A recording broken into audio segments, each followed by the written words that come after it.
Olá, alunos do 7º ano do ensino fundamental. Retornando então com a nossa videoaula de História, PET 2, semana 5, tema Humanismo e Renascimento. Aqui o professor Marcos Casella, professor de História de vocês. Seja muito bem-vinda, seja muito bem-vindo à nossa videoaula. Portanto, PET 2, semana 5, tema Humanismo e Renascimento. Aprender sobre o período do Renascimento e suas características. Compreender as características do humanismo e da arte renascentista. Além de identificar como o pensamento científico se desenvolveu. Portanto, vamos lá então. A Idade Média foi chamada por muito tempo de Idade das Trevas, devido ao domínio intenso da Igreja Católica sobre as pessoas. Esse termo foi criado pelos europeus da Idade Moderna, pois naquele momento a Europa passava por uma série de mudanças na forma de como compreendia o mundo à sua volta. Passam a usar a razão, e a inspiração é a cultura clássica grego-romana. Os gregos valorizavam o ser humano e o pensamento racional, mas durante a Idade Média, a influência da Igreja colocou a religiosidade em primeiro lugar. E o pensamento da época passou a ser o teocentrismo, que coloca Deus no centro das coisas.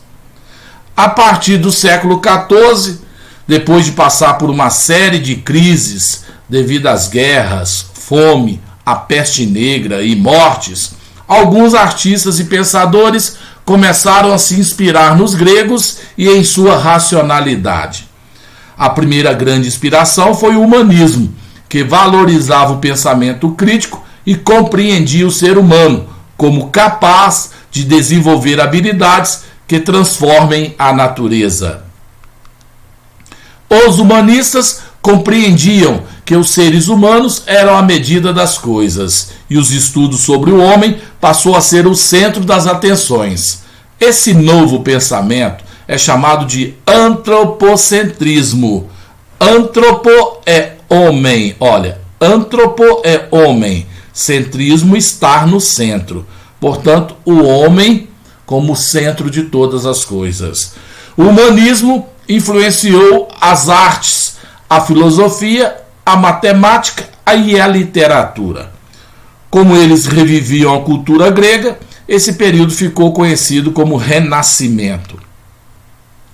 Os artistas renascentistas desenvolveram várias técnicas importantes que influenciaram até mesmo as artes atuais.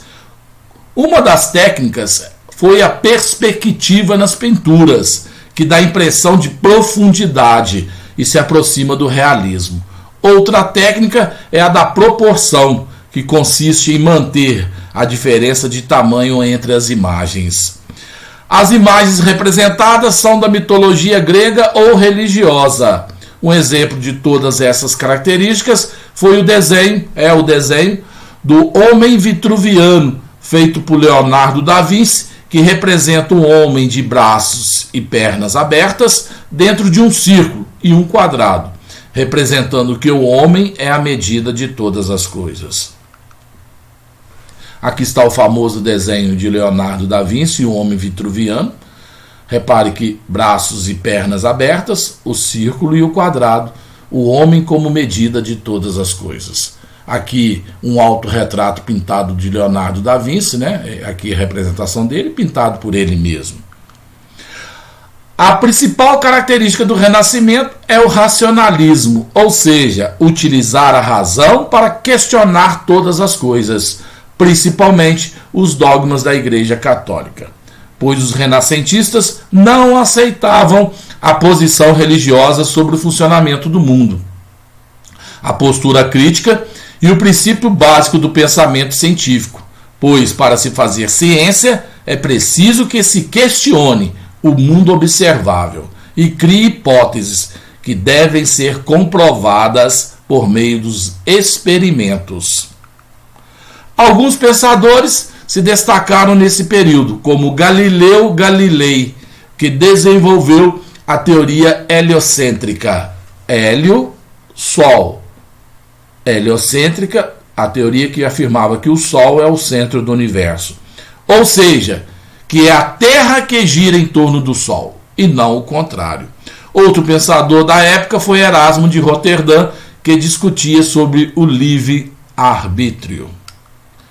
O Renascimento foi um movimento artístico, cultural e científico que surgiu na Itália no século XV e se expandiu para outras áreas da Europa, trazendo renovação nas áreas de filosofia, política, economia, cultura, artes e ciência, entre outras. Alguns termos clássicos do Renascimento são: primeiro, valores da antiguidade clássica. É comum observar traços das obras clássicas nas obras renascentistas. Isso se deve ao fato de os artistas do Renascimento defenderem que a arte da Grécia e da Roma antiga tinha um valor estético e cultural superior ao da arte medieval. Essa influência pode ser observada sobre todas as obras do Renascimento. Humanismo, característica que se desenvolveu nas obras renascentistas. O humanismo desenvolveu o espírito crítico do ser humano, o homem passou a ser colocado no centro do mundo. Nesse sentido, a visão teocêntrica foi deixada de lado e passou-se a adotar a visão antropocêntrica. O humanismo surgiu como tese para a valorização do ser humano. Nas obras renascentistas, essa característica se fez presente na filosofia, onde se desenvolveu o espírito crítico do ser humano, e nas artes, como a reprodução de situações do cotidiano e na fiel representação dos traços e formas humanas. Racionalismo. O que foi o racionalismo? O racionalismo foi uma das principais características do Renascimento, que surgiu como base para o pensamento no qual a razão se sobrepôs à fé, valorizando a experiência empírica e defendendo que há uma explicação para tudo que existe. O racionalismo despreza as explicações vindas da Igreja Católica ou de outras fontes que não fossem científicas. Assim, houve o desenvolvimento de experiências científicas e do pensamento racional e lógico, o que tornou essa corrente filosófica essencial para a mudança de mentalidade da época. Desse modo, o racionalismo possibilitou o desenvolvimento da ciência, ao defender que a razão é o único caminho para se chegar ao conhecimento. Individualismo. O individualismo esteve presente no Renascimento por influência de outras características, como o humanismo, o antropocentrismo e o cientificismo. Deixando de ser regido pela Igreja, o homem passou a ser guiado pelas suas emoções, de modo que se tornou um ser crítico e responsável por suas ações. O hedonismo, ou seja, a busca dos prazeres, também foi um aspecto que destacou a predominância do individualismo no Renascimento. O individualismo foi importante para abrir diálogo entre o Renascimento e a burguesia, que possuía ímpeto individualista. Assim, os burgueses se interessavam pela temática renascentista e passam a financiar artistas e cientistas entre o século XIV e XVI. O cientificismo. O cientificismo abordou diversas questões sobre o conhecimento, que foram fundamentais para a mudança de mentalidade da humanidade daquela época. Essa corrente deu início à busca pelo conhecimento através de diversas áreas científicas, como a biologia, a matemática, a física, a astronomia, a botânica, a anatomia, a química e outras. Geocentrismo versus heliocentrismo. Ao longo da história, as duas teorias mais conhecidas são a do geocentrismo, que a Terra era o centro do universo. Essa teoria é medieval. E a teoria heliocêntrica, esta sim, renascentista, onde comprovadamente o Sol é o centro do universo e seu entorno orbitam todos os outros planetas. Aqui mostra muito bem isso, né? A teoria geocêntrica. Geo é terra, centrismo é centro, estar no centro. Então é a teoria que afirmava que a Terra era o centro do universo. Essa teoria é medieval e não foi comprovada, né? Não é, a Terra não é o centro do universo. A teoria heliocêntrica, a teoria renascentista, que foi comprovado, né, através da ciência, que o Sol, hélio é Sol. O Sol é o centro do universo. Teocentrismo versus antropocentrismo. Teo, do Deus, né? Deus grego, em grego, melhor dizendo. Teocentrismo, sistema onde Deus estaria no centro do mundo.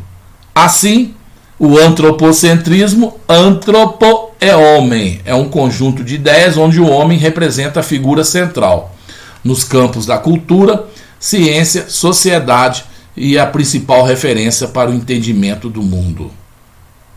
Aqui é o famoso quadro Sopro, né? Deus dando sopro ao homem, sopro de vida, né? Uma obra renascentista. Outra obra renascentista, a Mona Lisa, pintura de Leonardo da Vinci, de 1506. Repare aqui a teoria do esfumato, né? Parece que está esfumaçado, assim, uma fumaça ao entorno do rosto, né? A teoria da perspectiva e profundidade. Repare também o olhar, a boca, né? O olhar, a boca. Isso que a gente tem que reparar nesse quadro da Mona Lisa, né? Aqui a Santa Ceia, outro quadro famoso, pintura de Leonardo da Vinci também. E aqui, pintura de Leonardo da Vinci sobre a dissecação de cadáveres para o avanço da ciência, já que durante a Idade Média era proibido abrir cadáveres, o que volta a acontecer somente durante a fase do Renascimento, o que vai impulsionar o desenvolvimento da medicina. Portanto, com essas imagens a gente finaliza aí a semana 5 do PET 2 para o 7º ano do ensino fundamental. Dá um tempinho só que eu retorno trazendo a semana 6, que tem como tema reformas religiosas. Portanto, essa é a nossa videoaula de história, professor Marcos Casella, para os alunos do 7º ano do ensino fundamental.